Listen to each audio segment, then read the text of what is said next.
Budget Committee to order. Karen, can we do a roll call, please? Yes. Is that just okay? For the record, this is Karen Parkman. I'm the program coordinator for the Oregon Racing Commission.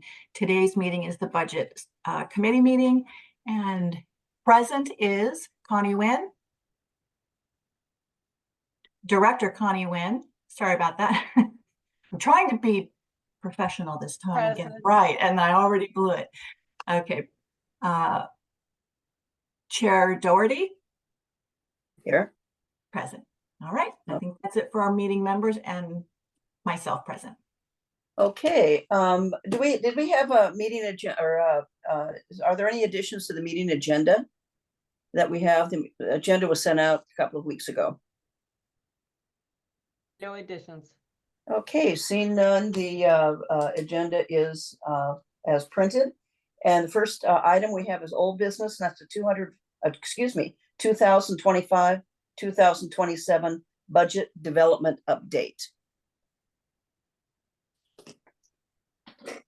I don't know who's doing that one. Karen, I'll let you handle that since I'm not loud enough. Okay. Oh, okay. Well, I can hear you fine, but no problem. So the 25-27 budget update basically is just that we've been informed that they are using a 5% inflation increase this time around. Wait a minute. Is that correct, Connie? Karen, I think the point of this, the budget development update, is to just talk about where you are in the process with the budget. Where we are in the process of the budget. Okay, perfect. Yep. So we're still in the first leg of it. We haven't gotten all the numbers back yet. Basically, we're just waiting for the audit process to come through the system, and then we'll know where we stand with what CFO is going to allow us on allocation special payments. That's what we don't know just yet. It's probably going to be a little less than what it was the last time around. Okay, are there any questions? As I say, it's early in the process because the legislature doesn't meet again for the long session until January of 2025. So everyone is kind of just in the beginnings of the budget process to get to the revenue office. Okay, I don't see any questions. So the next item we have in new business is the 2024 jockey insurance increase. And Chair Doherty, I'll go ahead and try to answer that. Hopefully you can hear me. If not, it should be. I know on mine I've got the subtitles on. Does everybody have subtitles on? There is the option of adding captions at the bottom. Oh, that's right. Yeah, there is. So we have been told that the jockey insurance has come in higher than anticipated. Karen, can you talk about the exact numbers for everyone? Yeah, it's going to be. One of the things before she gets started that I wanted to let everyone know is that we have had some additional bills that have come in on our side. Karen can address that as well, since to make sure everybody can hear us okay. So at this time, I'm not sure that it's feasible for us to be able to help out with the additional funds for the jockey insurance. Karen, go ahead. Yeah, it's roughly about $8,000 more than it was last time. So between that $8,000 and $10,000 number, typically each of the fairs put in, they have their own amount that they pay. And then we've come in with a little bit of a balance to help them out. And so that's a little bit of a chunk. So when we talk about the nickel and diming, the allocation money that's left in the pot, those are the kind of things we have to be considering, because there's always something that's going to come up. What we don't know, like Connie said, is that we don't know if we'll be able to bridge that gap this time. So we don't have an official request for it. They haven't asked for it yet. So, but just so that there's an awareness. Karen, when is there an anticipated time when we would know whether we have anticipated funds for to possibly put into the jockey insurance? Well, we won't, what we have this year is what we have. So this biennium has been all spoken for. Mm. So whatever the little bit that's left in that pot, the thing is, it's not like it's just sitting there right now. It's still coming in. And so we can look at it and say, well, it looks like we might have that, but we've lost 2 ADWs during this biennium. Mhm. So we just have to be watching every step of the way. And before we obligate out any new funds, we just need to be really careful about it, Yeah. right? And Because we may have to make sure get we to have, the end, we may not have what we thought we would have because things have been changing. And Chair Absolutely. Doherty, there's a couple other things I can let you know about that is making this more difficult right now. One is our inflationary numbers for this last biennium for staffing was much higher than we had anticipated. Overall, in this the current biennium, we got a 12% pay raise. Thank you, everyone. That's been great, but it was unanticipated. So we really had to stretch the budget thin to make those dollars work. On top of that, which we did, on top of that, during the current biennium, we had also projected that we knew we would have some savings. And because of the fact that the state required us to have a higher ending balance this time around, we took some of that money that we were projecting to save and put it into the hub funds early so they knew they could count on that money. Usually that money that we gave them up front, we wouldn't have even given them up front. We would just now be giving them. So we've already given them a little bit of that money. In addition to this, we've just found out that for the next biennium, we were expecting about a 3% inflation on everything. There's usually an inflationary factor that they put in. They just told us that's going to be 5%. So that's much more than we anticipated. Oh, you just froze up there, Connie. it froze up, Karen, Yeah. or Connie.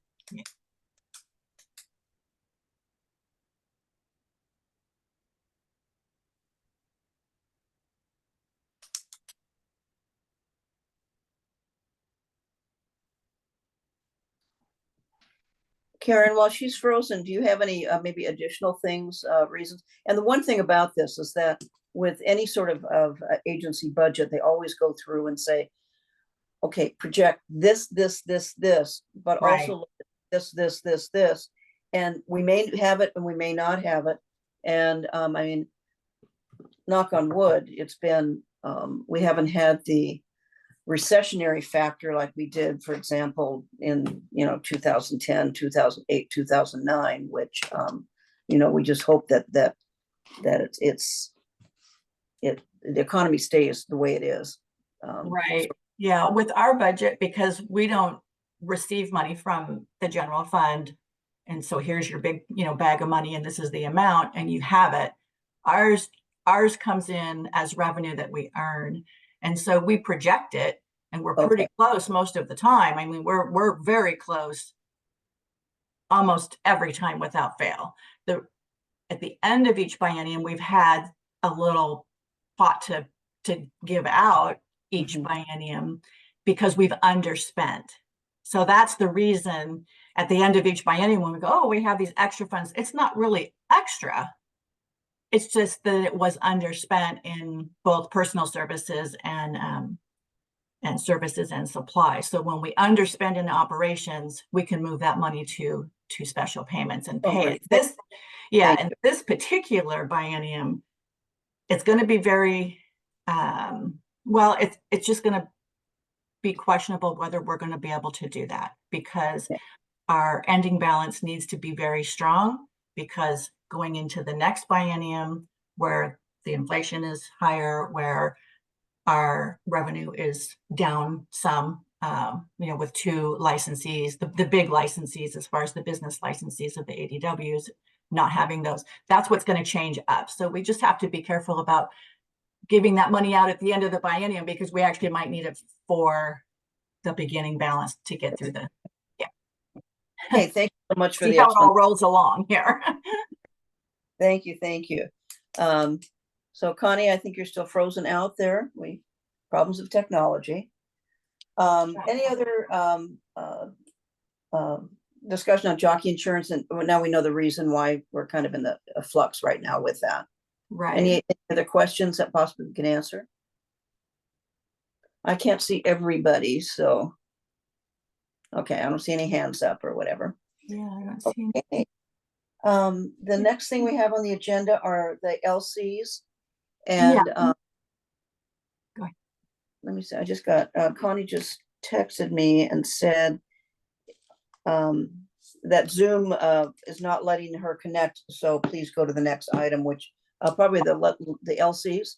Do you guys know Yes. what which ones you're putting in?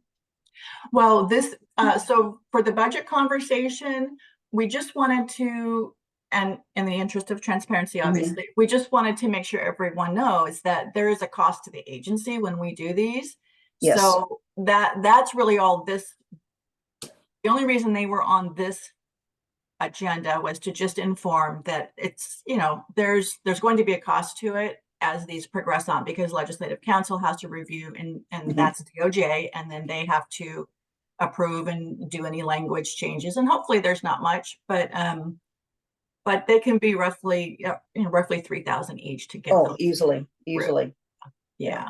So just so we know, we didn't anticipate that. We obviously have a DOJ line item, but that by itself is not something that we project for. It's just all in the DOJ line item. So whether it's services or whatever. So just so we know on that. Okay. So with the legislative concepts that would go into the 25 session, I mean, we can always kind of keep our fingers crossed and see if we have a legislator that will present the bill. That way it comes out of their budget, not out of these. But it does, for Legislative Council to draft those bills, it is expensive. Yeah. So. And these can be really good. There's a couple that could be really good for us if they go through. So, and I think we have 9 of them in total. So. Okay. Okay. Any questions? Okay, I see no hands. Okay, and the last item under new business, we have discussion regarding posting proprietary handled data. So I think that's going to be Micah. Yes? Sure, with permission. I think Connie would have taken this, but without Connie here. Historically, we have reported quarterly handle results for all of the online ADWs who process through Oregon. And we do it on a per ADW basis and then show the totals.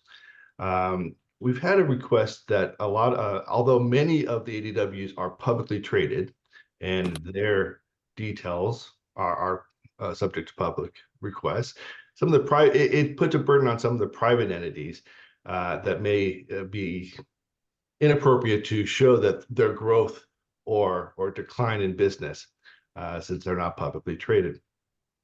As such, I think it is best to review this and look at what we're posting. I think it's still appropriate for transparency to show all the handle that comes through, but we're going to start reporting basically the aggregate number. But I'm also going to start including kind of what the